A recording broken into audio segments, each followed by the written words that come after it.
Supreme court the Afghan कډوالو वतन ته د واپسی خلاف چیمبر اپیل کې رجسټرار افیس اعتراضونه مسترد کړي او په درخواست یې د کې سماعت په پرانستي عدالت کې د فیصلې کولو حکم ورکړی دی. سپریم کورټ کې د غیر ملکی تنانو وطن ته واپسی خلاف درخواست باندې سماعت شو. جسټس یحیی افریدي په چیمبر اپیل سماعت وکړو. عدالت د چیمبر اپیل کې رجسټرار افیس اعتراضونه مسترد کړي او د افغان کډوالو وطن ته واپسی خلاف یې په پرانستي عدالت کې د کولو حکم ورکړي. د نه وړاندې رجسټرار افیس په دې اعتراضونو لګولو سره واپس کړي. خبر درکو سپریم کورټ د افغان کډوالو وطن ته د واپسی خلاف چیمبر اپیل کې د رجسټرار افیس اعتراضونه مسترد کړي دي او په درخواست یې د کې سماعت په پرانستي عدالت کې د فیصله کولو حکم ورکړی دی. سپریم کورټ کې د غیر ملکی تنانو وطن ته واپسی خلاف درخواست باندې سماعت شو.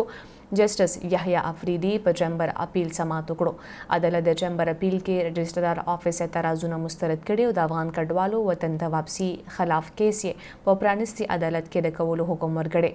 د نه وړاندې رجسټرار افیس په دې اعتراضونو لګولو سره واپس کړي.